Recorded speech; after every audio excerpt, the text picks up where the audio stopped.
What's up, YouTube? In my raspy voice, this is unapologetically real, coming to y'all live. What's good, y'all? Today was a good day. I actually have to say that today was a great freaking day. My feet hit the floor. I got to spend the day with my son and my grandson. They're my babies. Say hey, Funky. Hey everybody. That's my baby. Yeah, that's my baby.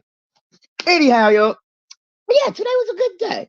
Um, Lately I've been talking about addiction and stuff like that. You know, um, I don't know if anybody know my story, but I hope y'all do. If you don't, I spent 25 years in addiction, back and forth, uh, which means obviously I wasn't a good parent. You know, um, but you got to understand too. I also have my child at 14, so I was just sitting here thinking, you know, uh, being a young mother and being in addiction. Um, how did that affect my kid? How did it affect him then, or how did it affect him, and how it affects him now? And the best way to answer that question is to ask him himself. Right, Pumpkin? I'm at Rashad. I'm sorry, baby. So, I'm going to ask Rashad. Rashad, Yes. hi, baby. Hey mom. How are you? I'm doing good. How are you? I'm doing good. Anyhow, I want to ask you. Like, you could be. I want you to be completely honest. Okay. Okay. So, as a mother, you growing up, I know I had you at you're very young, but how do you feel it was with me as a mom? Um, you mean now or before? No, before. Before, you know, you had me at a young age. Oh yeah, I know that.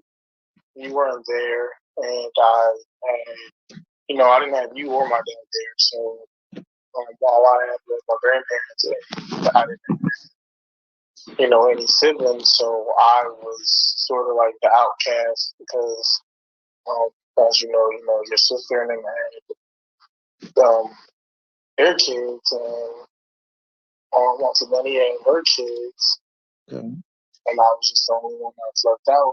I was in one big house, so I was sort of like the outcast.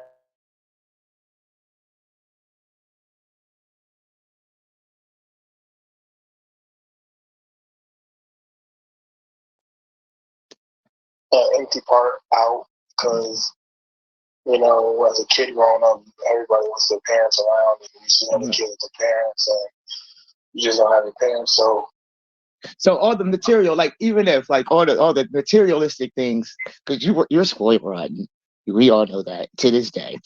But that still couldn't fill the void of a missing parent. no, not at all. Okay. Yeah, I was spoiled, but then again, I was spoiled, but I also was missing my parents.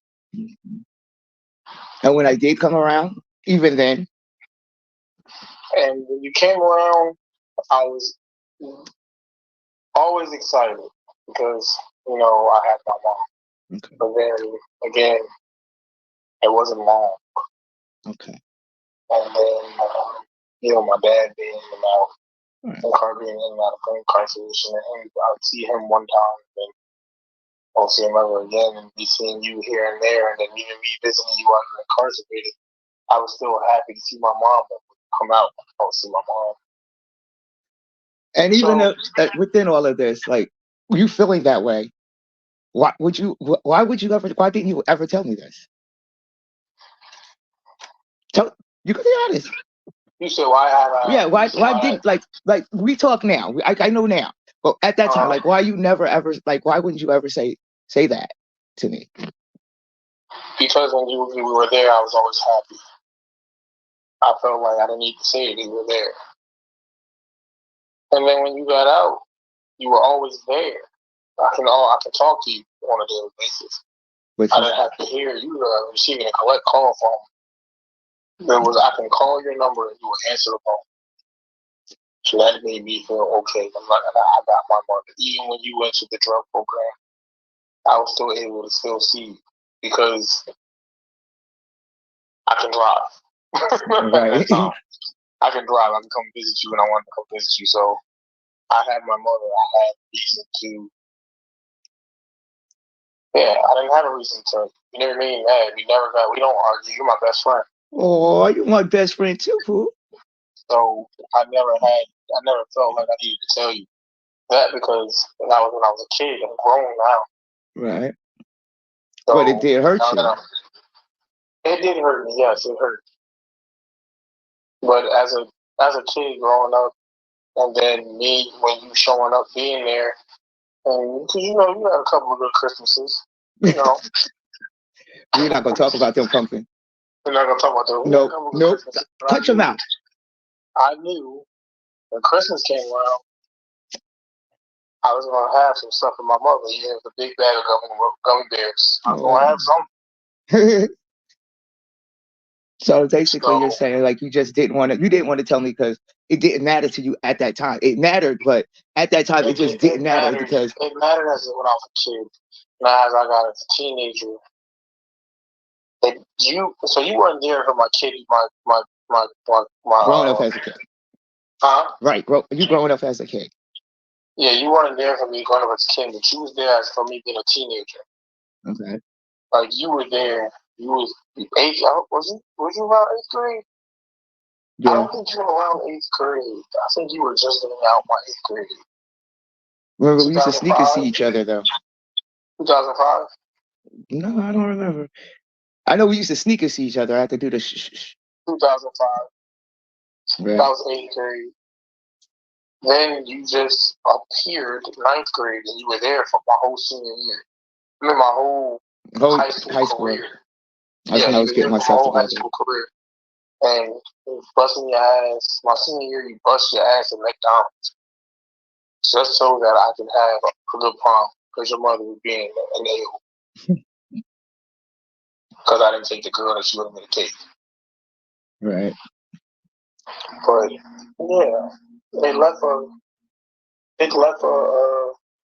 hole in my heart, but that hole is filled. I have my mother. Aww. And ain't nothing like having your mother. And yes, you guys, I'm a mother's boy. If y'all want to know, you are a mama's boy. I'm a mama's boy. I'm 32 years old, and I am a mama's boy. You are a mama. Tell me nothing about my mother.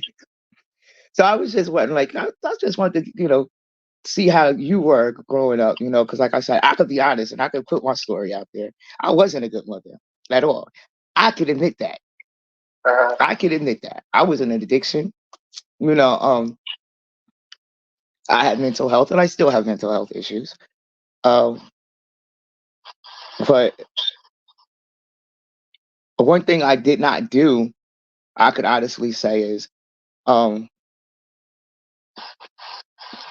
I did not physically abuse you. I didn't call you names or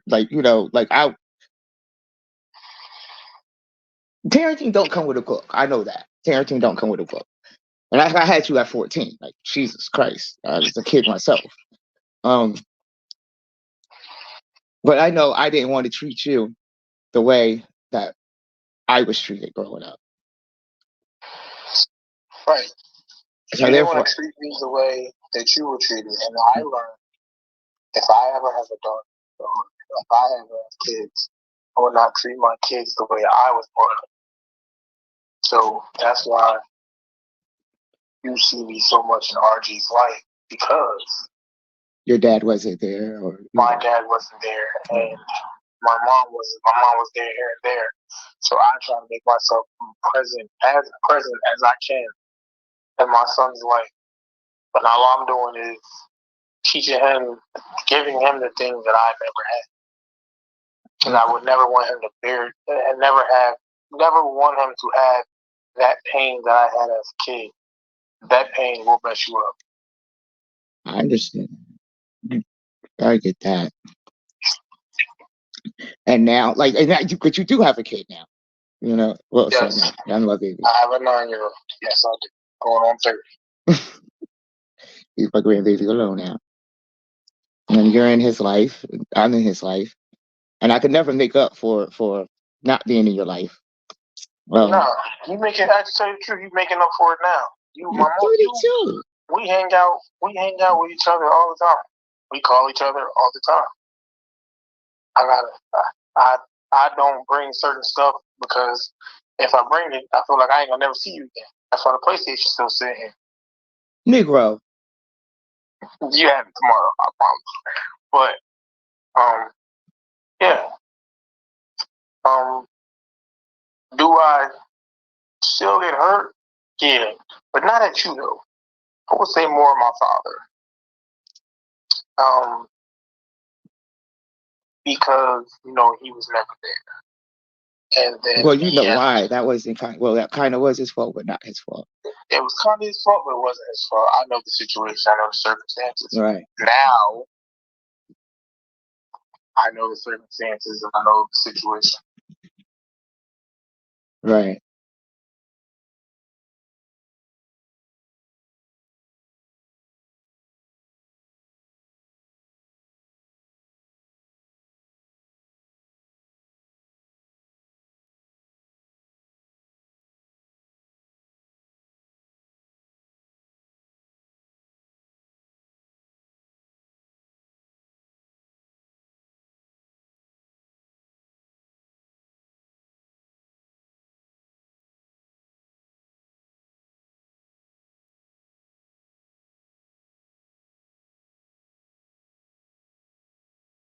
Just to know, because my mother was not in my life, that does not mean that I did not have a successful life. Because right now, I am a correctional officer. I have a 9-year-old son. I am married, a beautiful wife, and life is life. But I love my wife, and I take care of my mother just like she's my child. But like I said, I'm not gonna use you. I don't like I know you're gonna take care of me. I know that. I know that for a fact. You know what I'm saying? But you know me, bro. Like you know how I am. I don't like to ask anybody for help. I've never have like that. It's just not me. Um, and that's another thing. Like my situation that I am in now. Like it's brought up to me as if I don't have anybody or have a support system or have anybody like I'm just like I guess people have stereotyped being homeless as in being these stinky people running around with no food to eat, no clothes to wear, nowhere to sleep, panhandling and all of that, and then they got that mentality in their head as if that's what homelessness is, and I'm trying to defer their train of thinking because that necessarily does not define being homeless. Homeless is not having a place of your own. You know what I mean? Like, I live in a hotel. I choose to live in this hotel. I am in this hotel not because I am addicted to drugs or not because I've done anything. I had my own apartment. I had to leave my apartment because circumstances beyond my control. But if push came to shove, I can't come stay with you. I choose not to. I don't want to be a burden on you. And I get help quicker. Not getting help. I get help, not getting help. You know what I mean? And the reason why you can't come stay with me, if anybody wants to know the reason why you can't come stay with me, you can't come stay with me because we live too far away from your appointments. That's number one. And you can't have transportation. Two, is just, I know that you don't want to feel like a burden, but I can't take care of you with the job that I have. I can't take care of you. Being back and forth. Yeah, I understand that. Listen, I am not your responsibility. You are my responsibility. We gotta understand that. You're my responsibility. I take care of you. When you call me and say, Mommy, I need this, I'm supposed to get that for you, not the other way around. We got to twist it on what parenthood is or what family is. Like, yeah, family look out for each other. Yes, I call you, you damn right. You right here. Hop, skip, jump. Like you there. No questions asked. However, I don't want to live with my son and have to ask my son, can I have goddamn company? Or fucking, like, I like to be my own free person. I've always been like that. That's number one. But I wanted to like see the impact of my addiction. I was just wanted to like, show the impact of my addiction on how it has on our children. Whether Right. whether see, because in my head, in my addiction, like if I showed up with, or I gave you this or I gave you that when I showed up, I thought that was okay. Never realizing the empty burden that I left upon you. Correct. You understand? Oh, I understand. I know you do. That's because you're my clone. People don't understand that. They think, like I would give them this, and even not even in addiction, working all the time, just like showering your kids with gifts and doing this for them and doing that for them, and just thinking like that's just enough when it's not. Your kids want you there. That's all they want. They want us there, and sometimes they're not even going to say this. They're not going to say exactly what's on their mind because they feel as though if they do that, then we're not going to be there like that. So basically, they're just happy that we're there the time that we are, But deep down, it's like shit's really going on with them, you know. Right. So like at one point, that's like we was talking on another channel about the generational curses, and that's basically what this is. Well, we actually kind of stopped it because I refused to did certain things with you, although I was not the perfect parent and I did fuck up royally. Um, but you actually took that as if like, listen, that I'm not gonna do that to my kids because I know Right. how I felt. You know what I mean? Like somebody has to stop the curses. Somebody has to, stop. Because like I know for me, you know, Ravi them gave us everything we wanted. Anything we asked for, we got. We didn't get I love yous until we got older. You know what I mean? Or Right. the conditional the affection the affection that she gives us now, because like I said, my mom now is totally different from me growing up.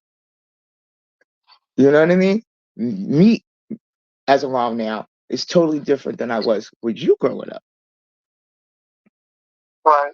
I wasn't there as a mother. My mom wasn't there as a mother. But we got anything that we asked for, we got. And we thought that that was okay. That was just enough. I realized, and like, oh, our kids are freaking hurting here. I apologize, Funkin. You know that I say that all the time. And I accept your apology, I right? know you do, baby. I know you do. But I just want to, show people like our how we feel, how we might be thinking one thing, and it's like totally different. Right? So we actually sit down and talk to our children. You know, we might be just thinking some wrong stuff. I'm pretty sure you thought that I hated you. Nah, nah. I thought everybody else did. I think you were like the only one that like took up for me all the time. And I still did. But see, there's nothing for you to take up for now. Because like at this point, it's like I'm the go-to person. You know, no matter what. It's like I'm the one, the outcast that, looks out for mostly everybody, even when I don't, even in my situation.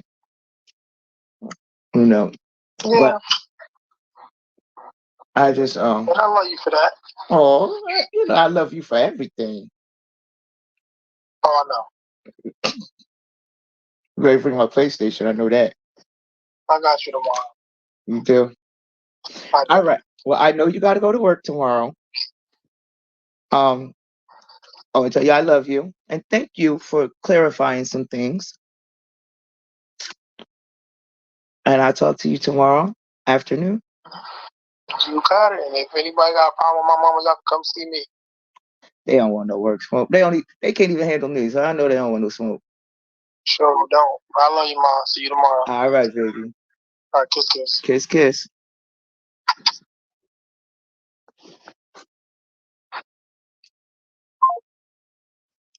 So like I was saying, that was like the thing with the us growing up and addiction, feeling as if my kid is okay. I could do this because I'm doing this, and my kid is still okay. And we thinking that, and it's the furthest thing from the truth.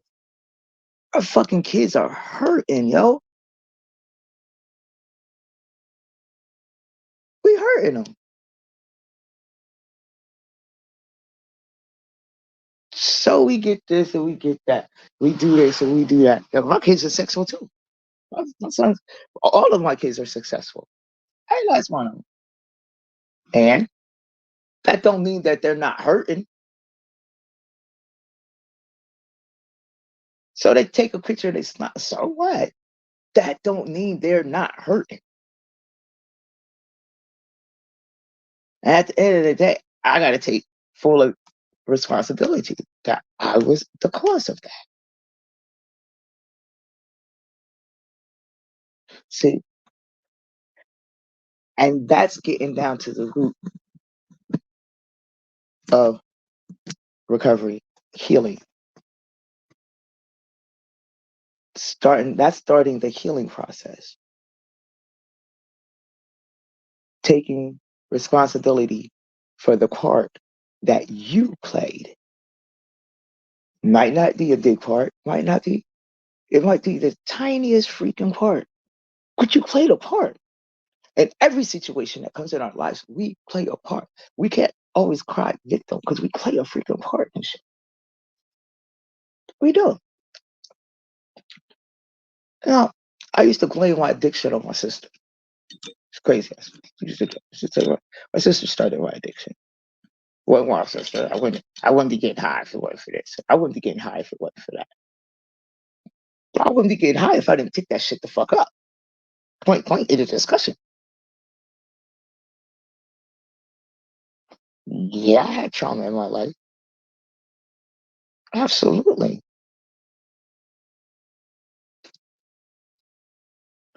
But the fact that I picked it up and used it is the reason why the addiction started.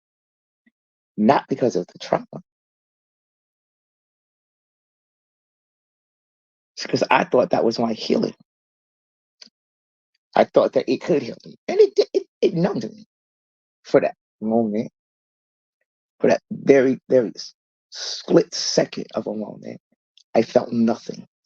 But at the end of the day, when the high goes down, drunk goes away, the problem's still going to be there. Now you got problems on top of that problem. It's like avalanche, just going, it's a big old ball swirling down the hill, getting bigger and bigger and bigger and bigger and bigger. We just add on more problems, more problems, more problems.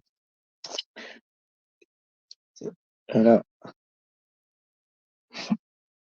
people don't understand that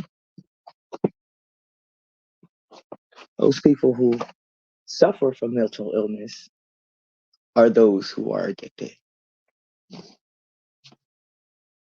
Mental illness and addiction go hand in hand. You can't say I'm an addict or I'm an alcoholic and then say I don't have mental illness.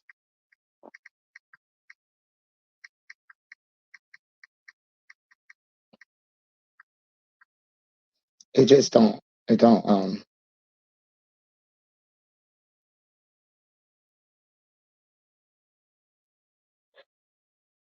It just don't go together. It's just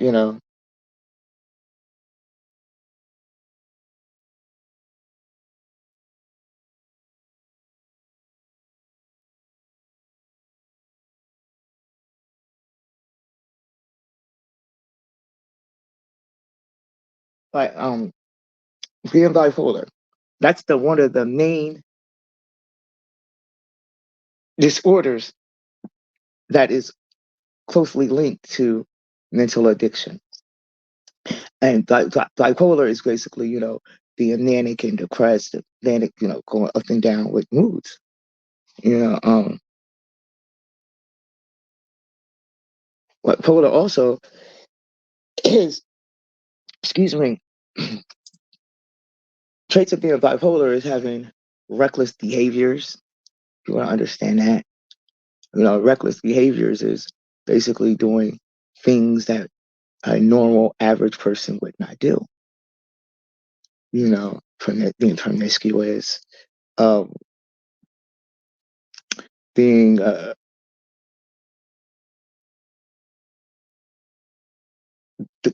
through depression, being hyperactive.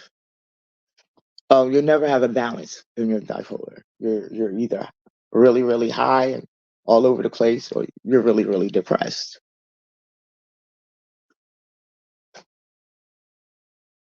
And when you're high and you're above life, and that's when life is great, you know, but then you crash. And one simple thing makes you crash. And then that's when our addiction comes into play. People have no understanding with that either. They think, I don't know why they think that being, oh gosh, sorry about that. I don't know why they think that being, having a mental illness is like a plague, like it's something wrong with it. Having a mental illness and not addressing it and handling it, that makes it wrong or makes something wrong with it. I embrace everything that goes on with me. You know, my mental illness is a part of me. You know, people just like to judge and put these stereotypes on what mental illness means, or use that word and throw it around as if it's some kind of uh like it's yeah, mental illness is real. You damn right it is. It absolutely the fuck is. Mental illness is real. It comes in many, many forms. Many forms. Depression, ADHD,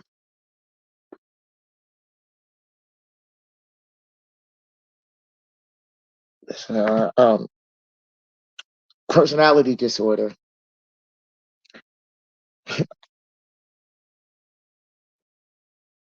I understand it's also low self-esteem. It's part of mental illness. There's, people don't get that either. And low self-esteem is part of a mental illness.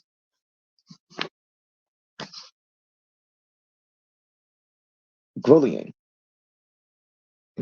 narciss, nar, nar, nar, narcissism, part of mental illness.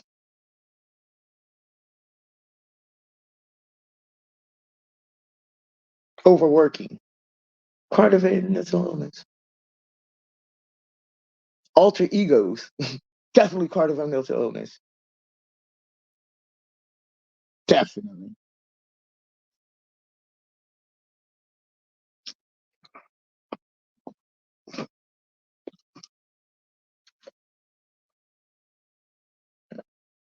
And until people realize that they're not exempt from don't getting anything or doing any of those things, it's gonna, they're never gonna be able to get the help. Denial ain't only a river in Africa.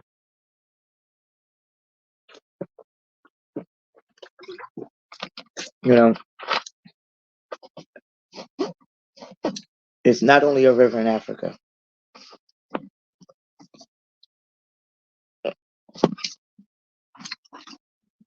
See, because being in denial, you're never gonna if you can't admit that it's something wrong, you cannot ever get help for whatever is wrong.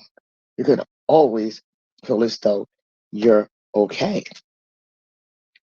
And admitting that something is wrong, whatever it is, basically is the first step stuff.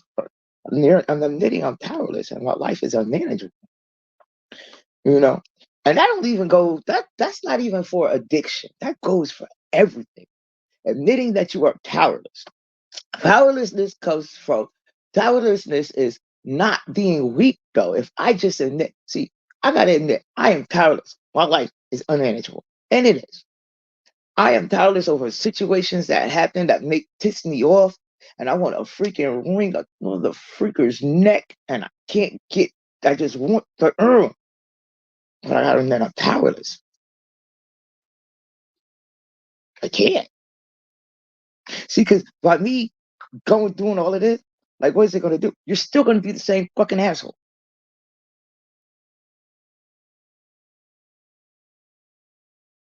You're still gonna be the same asshole. I'm not gonna change nothing. You're an asshole. It's a serenity prayer. God grant me the serenity to accept the things I cannot change, the courage to change the things that I can, and the wisdom to know the difference. See, in any situation, if I can't change it, I have to accept that I can't change that. So the only thing in the situation that I'm in, only thing I can change is my reaction to anything. I could change that. I could change me. That's all I could change is me. And I got to know the difference between knowing what to change. I can't change you motherfucking assholes because y'all are assholes. Y'all always going to be assholes. I could I could do this, I could do that to y'all. Man, fuck all of that. I'm good. I could snap. I'm good.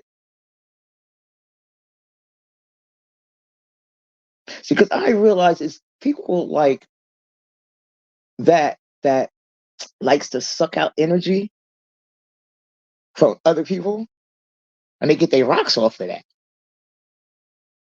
See, they see something in somebody else that it's not that they don't like, is they see something in somebody else that they can't be like. So they try to take that.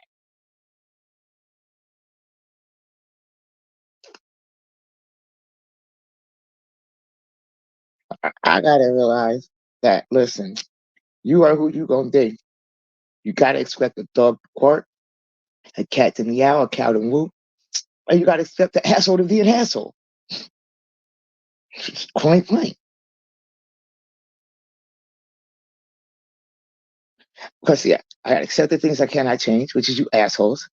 I gotta change the things I can, which is my reaction to you assholes, and the wisdom to know the difference. See, the difference is I know. Listen, I gotta know when to hold them and know when to fold them. Now, I'm not saying that I gotta sit down and lie down and just take all of the shit you assholes is trying to throw, but I gotta know when, where, and how.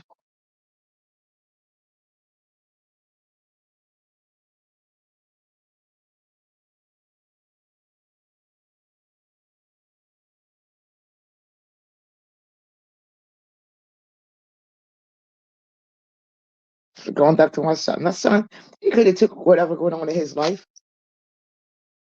and kept going with it with the curse thing and kept going on and it just then my grandson would have probably been doing the same thing and then it could have just kept going on and my great grandchildren it could have just kept going. So you got to accept the things you cannot change. He can't change his past. He can't change what I did to him, but he can change the reaction to it. Mommy, I'm not gonna be like you. Good. I want you to be better than me.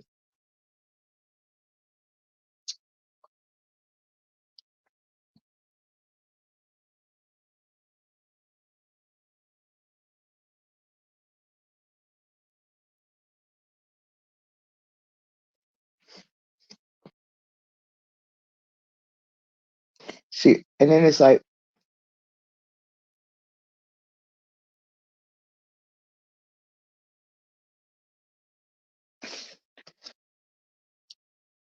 back in the day, and I'm not even gonna say back in the day because I ain't that damn old, you know.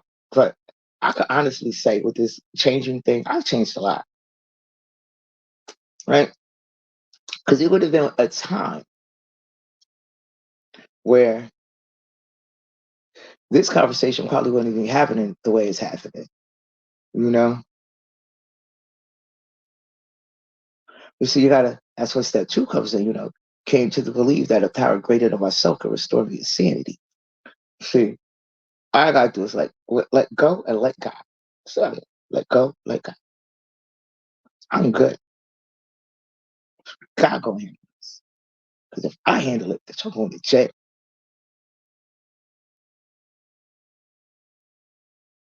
Going straight to jail.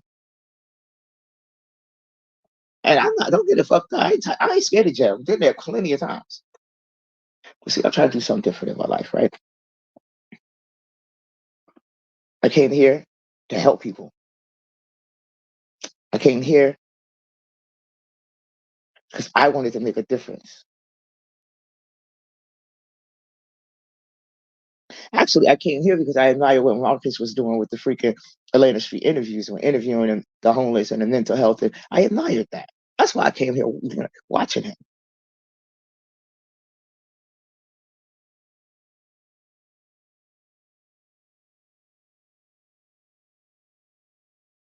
Then I see all this bullshit going on.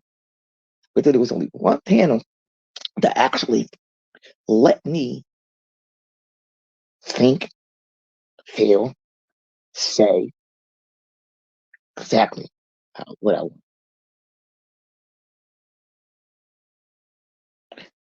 No judgment. Didn't turn me away or none of that.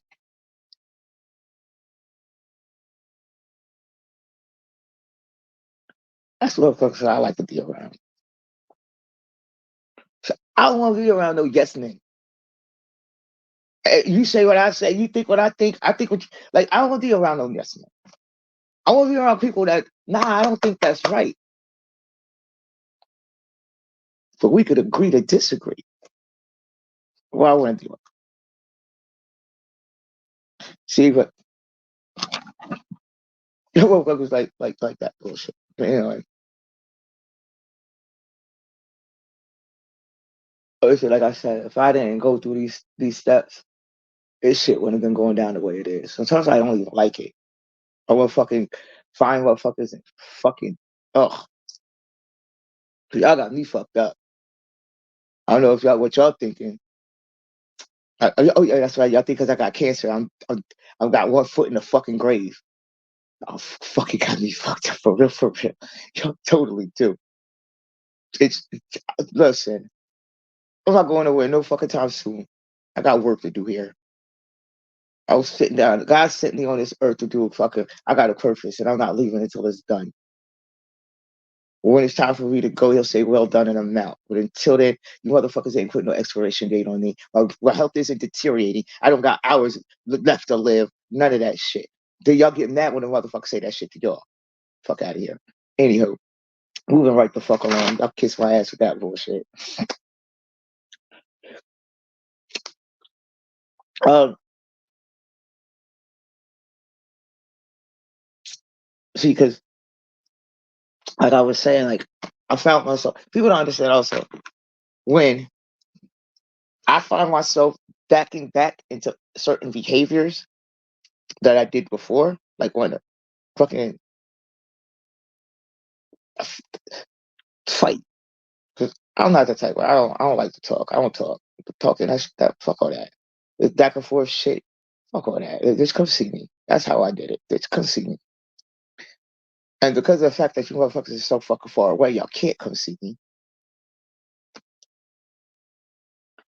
Kind of pisses you the fuck off. So therefore, you're not even worth my fucking time, day or crap. Because just believe you came to see me, telling you this shit ain't sweet. What? You're not worth my time. You're not worth that shit. For real, for real. You're not worth it. Because I realize it's the mental health. It's your mental. It's your fucking mental. It's something in your fucking brain that's off.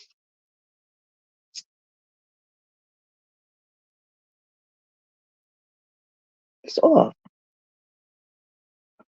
And you like to use your defense mechanisms, like, it's not me.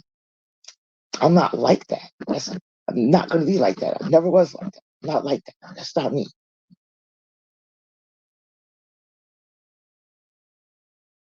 But it is you.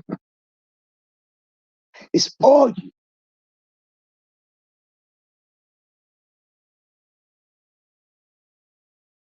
Because it starts and it ends with you. No matter whatever fucking happens in your life, it starts and ends with you. You.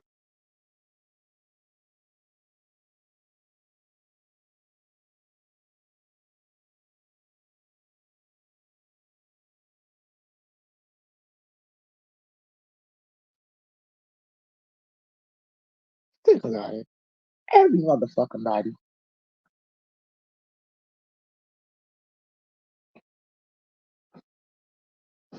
can't be like, it's the fuck. Like,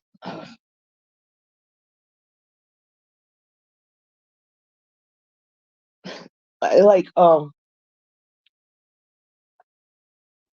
one thing I noticed that we growing up, because I was really growing up. So I learned how to fight. When I learned how to fight, that's the one thing I didn't learn how to fight. I was bullied until I realized that I can't fight.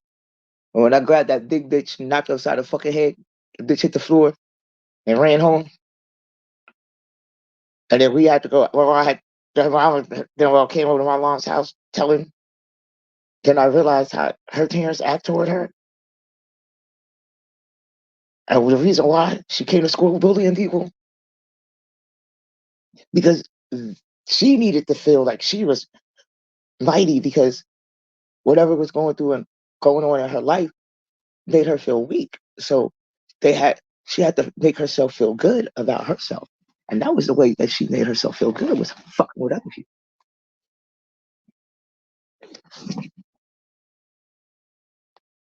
Until the little motherfucker snapped back. Then she's gonna go get her mom and dad. She hit me, she hit me. Think about that.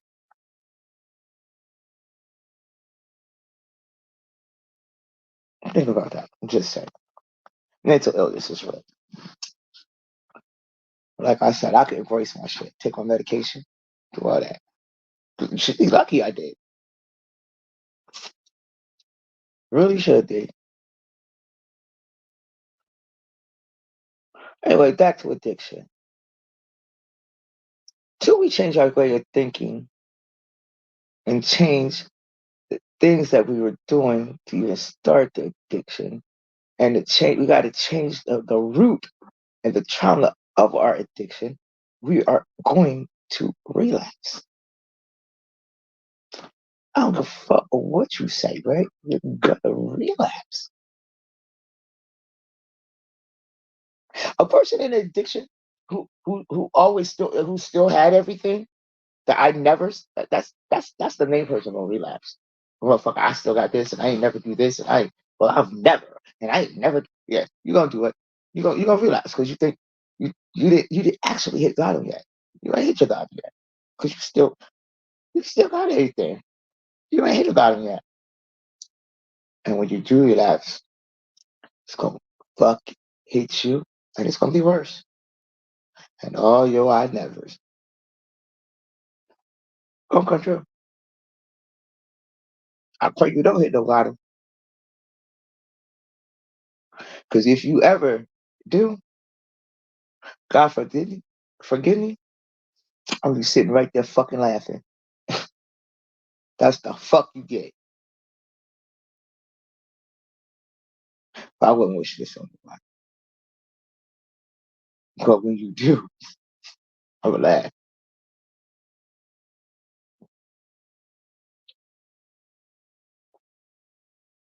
Laugh right at your ass.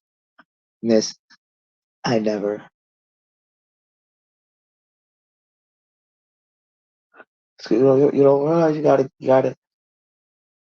gotta be kind hearted with this. It's for the grace of God. That's you. That used to be you. You have an addiction, and that whatever. How it's not even the It's not the addiction, it's how you felt in your addiction. So if you felt like shit in your addiction and you got out of it, God bless you. However, don't still remember how the fucking next person who's still in it, how they felt or how they feel. Try to help them. But no, people like to do is they want to taunt motherfuckers.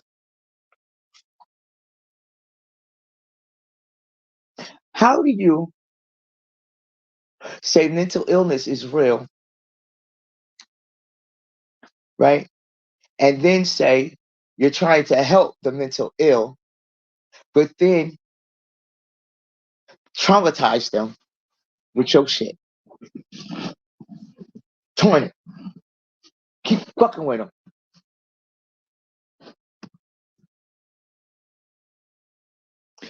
That shit don't make sense. Please make it make sense. How does that work?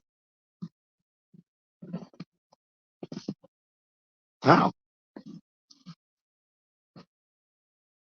So you got fucked up. I don't use my disability for nothing. Best believe I'm gonna go fucking get it. I want it. I'm gonna get it. If I can't get it, it wasn't meant for me. But the fact that a motherfucker try to come out of ditch because of it, that's the problem that I have. But I don't use it against them to fucking, oh, I got a disability. No, no, fuck, I don't. And if you think or say I do, you wrong. Because anybody that fucking know me, I tell you, you dead lying, you lying.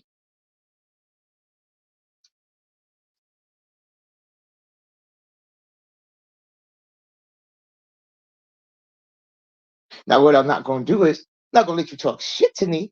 I'm gonna snap back. But I guess you think, oh, because I have a disability, I'm not supposed to snap back.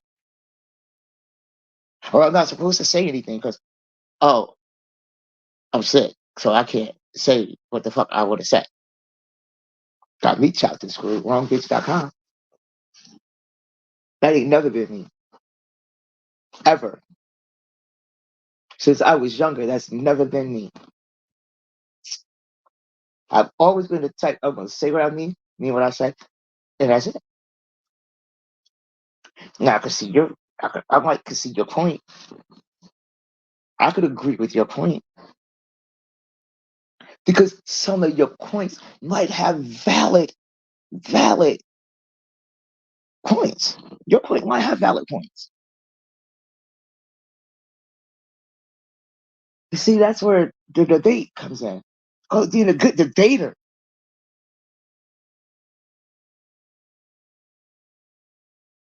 You get in front of this, go to court. You got the prosecutor, the defense.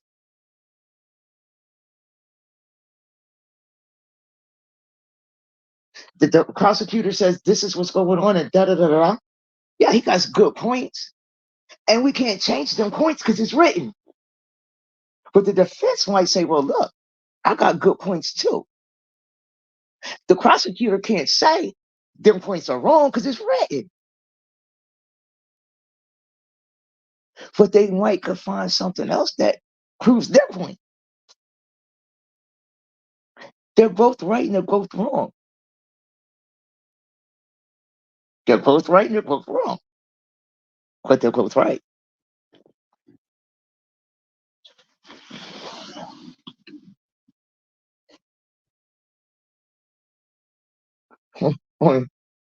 That probably went over some motherfucking body's head. Probably the one that person that says, like, I'm always right.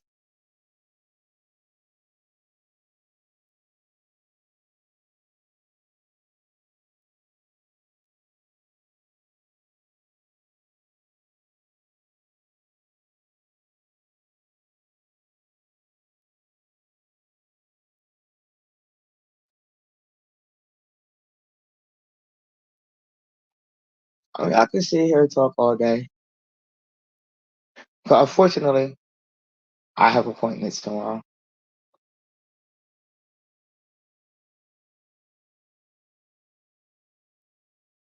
So I gotta go to sleep. It was nice talking to you guys. Click, like, subscribe. If you don't, it's still good. I'll still do what God sent me to do. God bless you all. Have a good night. Love y'all. But I gotta get up to my appointment and I get to see my babies tomorrow. Deuces. But I do have a surprise for y'all coming. Cause I got a surprise for y'all coming. See, cause I do a lot of things. Like I said, I'm not dying. I mean, I might be, but I ain't dead. And like I said, I ain't going nowhere no time soon. But I've been working on some things. Been working on it though, I've always done it, but now I see some. I see. I want to try to get some things out there, but I've been doing it since I was about 10, so I want to try to do something different. And every now and then, I might surprise y'all, but hopefully by next week it'll be done. So I'm surprised y'all with some shit. And like I said, I gotta go to bed. I love y'all. God bless y'all. Y'all are in my prayers. Good night.